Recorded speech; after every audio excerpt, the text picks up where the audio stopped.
Jadi tema besar saya di Apa Kabar Indonesia malam hari ini, pintu sudah dibuka dengan adanya putusan MK. Tergantung bagaimana kemudian nantinya Gibran akan mengambil langkah usai pintu dibuka. Keluarkah dari partai atau tetap berada di partai meskipun godaannya nikmat sekali. Menjadi cawapres di usia belum 40 tahun pemirsa. Siapa yang gak mau? Kalau ditanya saya pun mau pemirsa. Tapi tidak tahu pemirsa bagaimana kemudian langkah yang akan diambil oleh seorang Gibran Raka Buming Raka, putra pertama seorang presiden. Itu yang akan saya bahas di Apa Kabar Indonesia malam mewakili Partai Gerindra, Mas Habib.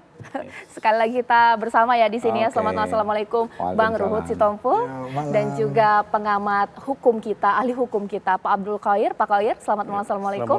Dan juga pakar komunikasi politik kita Bang Kodari. Selamat malam, assalamualaikum. Selamat malam. Wah, ini saya ramai sekali ini, benar-benar lagi nongkrong ya, ibaratnya pemirsa ya, malam-malam membicarakan mengenai kondisi-kondisi yang paling aktual. Biasanya kalau bapak-bapak itu infonya A1 semuanya, kalau malam-malam ngobrol ya. Nah mungkin saya ingin ke Mas Habib terlebih dahulu. Kemarin kan kabarnya sempat ada pertemuan ya, kira-kira apakah sudah ada hasil? Ini putusan MK ini kan pasti ditunggu-tunggu, gimana ini Pak Prabowo jadi nggak Minang Gibran? Ya itu yang kami tunggu juga kemarin ya, saya pribadi menunggu waktu rapat Dewan Pembina. Saya sendiri kalau mewakili masyarakat daerah pemilihan saya di Jakarta Timur sini, memang besar harapan agar Mas Gibran bisa maju. Ya pribadi ya, bukan Waketum, Habibur Rahman pribadi, anggota DPR wakil rakyat Jakarta Timur. Karena itu saya waktu rapat kemarin berharap ya siapa tahu diumumkan. Rupanya yang disampaikan Pak Prabowo kurang lebih bahwa cawapresnya itu ada 4 sosok dari 4 daerah. Yang pertama luar Jawa, yang kedua Jawa Barat, ketiga Jawa Tengah, dan yang keempat Jawa Timur. Nah itu yang beliau tegaskan, sampaikan ke publik, silahkan ini gitu kan, jangan yang lain. Kurang lebih masih ke 4 sosok tersebut gitu. Jadi belum mengerucut dengan sosok Gibran? Belum. Kan keputusan dari koalisi ini kan sangat penting ya? Ya, betul. Belum ada keputusan? Betul, jadi gini. Adanya aspirasi terkait apa supaya Mas Gibran menjadi cawapres itu kan tergantung 3 hal. Ya. Pertama regulasi. Betul, udah ya selesai. Kan? Yang kedua persetujuan partai politik pengusung. Oke. Yang Belum ketiga ya perkenan yang bersangkutan. Belum juga kebersediaan, ya kan? Kan beliau belum pernah bicara Oke. bersedia atau tidak. Jadi yang kedua ketiga ini kita nggak tahu, kadang-kadang bertukar antara 3 menjadi 2 atau menjadi 3 ya. Ini sama-sama penting. Nah, kita sama-sama menunggu. Kok nggak ada nomor 4? Izin dulu kepada Bu Mega. Itu nggak ada ya berarti? Nah, ya? jadi gini, kita ada fenomena. Gimana? Ya, 2014 Pak Yusuf Kalla maju bukan dari Partai Golkar yang membesarkannya.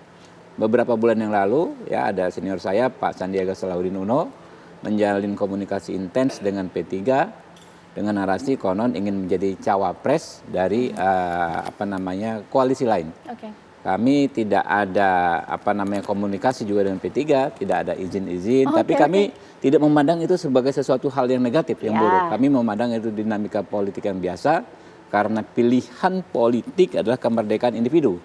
Sebagaimana diatur di Undang-Undang Partai Politik, kedaulatan itu ada di anggota. Oke, iya.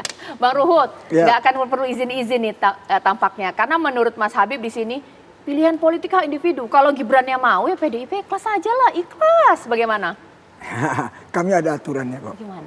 Dan kami komit tetap pegang aturan. Sudah banyak contoh soal. Jadi semua sabar duduk di boncengan. Kami tegak lurus ke Ibu Mega.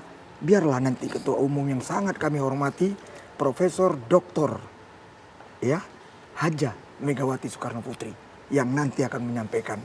Kami semua kader hanya hati boleh panas, kepala tetap dingin. Menghadapi inilah bunga-bunga kehidupan politik. Panas nih, panas nih PDIP dengan putusan MK ini panas ya? Ya. Membara. Kenapa panas, Bang? Bukan orang yang tidak panas itu, orang sakit mungkin udah isi otaknya udah kosong. Tapi kalau dia orang isi otaknya bagus, wajar panas. Tapi hati boleh panas. Itu. Oke. Mungkin saya ke Pak Koya dulu. Hati yang panas ini Awalnya ini kan pasti dari keputusan MK.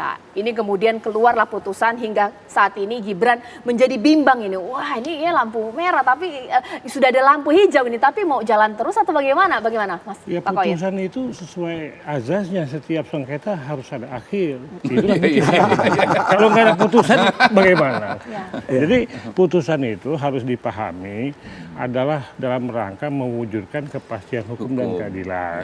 Nah, ada suatu postulat, ada suatu maksim minimorum. Jadi yang ditetapkan putusan itu adalah maksimum minimorum mengambil mudarat yang paling ringan dari alternatif yang ada. Nah, saya berpendapat mahkamah mengambil mudarat yang paling ringan. Itu yang dibenarkan dalam pemikiran keadilan. Ini sejalan dengan kaidah fikih Islam. Darul mafasid muqaddamun ala jalbil masalih.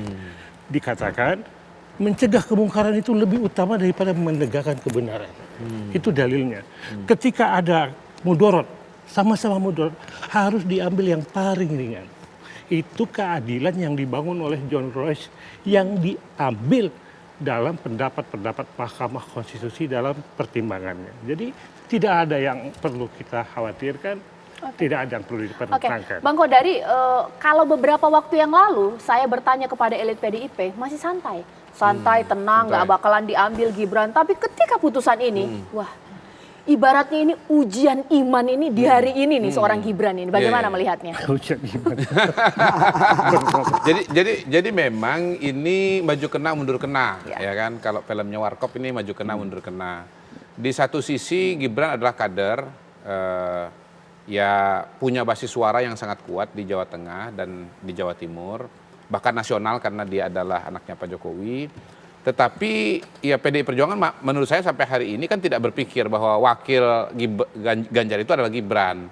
Tetapi ketika Gibran kemudian berhak atau boleh untuk maju sebagai calon wakil presiden dan diambil oleh Pak Prabowo, itu memang berat sekali pertimbangannya. Karena Mas Ganjar itu justru suaranya itu basisnya adalah di Jawa Tengah dan di Jawa Timur. Bayangkan kalau separuh Jawa Tengah itu keambil oleh Gibran dan Prabowo. Tentunya kemudian Mas Ganjar ini bukan cuman sulit nomor 1, bahkan bisa melorot ke nomor 3. Karena basis suaranya itu kepotong separuh begitu. Dan itulah menurut saya yang membuat kenapa kemudian ini menjadi apa ya. Kalau pengennya, kalau kita lihat urutannya ya, pengennya kan tidak bisa maju kan gitu, sehingga agak pusing nih kepala. Tapi ternyata bisa maju gitu. Tetapi menurut saya sih memang jangan pusing-pusing amat. Karena kan Gibran pada hari ini sesungguhnya belum menyatakan dia pasti di mana gitu. Besok mau ketemu misalnya dengan DPP. Jangan-jangan masih ada ruang tuh misalnya Mas Gibran tetap dengan kami aja ya, kira-kira begitu. Jadi ya menurut saya sih ya balik kepada apa yang disampaikan oleh Mas Habib bahwa ini semuanya belum pasti gitu, belum final. Masih tergantung komunikasi antara para pihak yang terlibat dalam proses ini. Oke, nanti saat lagi pemirsa ketika ada seorang Gibran yang kita tanda kutip ya sedang dilanda kegalauan, kebingungan dengan ujian iman seperti ini. Ini tawaran luar biasa loh, peningkatan karir melompat langsung jadi RI2 jikalau memang menjadi cawapresnya Pak Prabowo. Tapi di satu sisi partai yang pertama kali meminang dirinya, awalnya kan nggak mau ikut politik ya.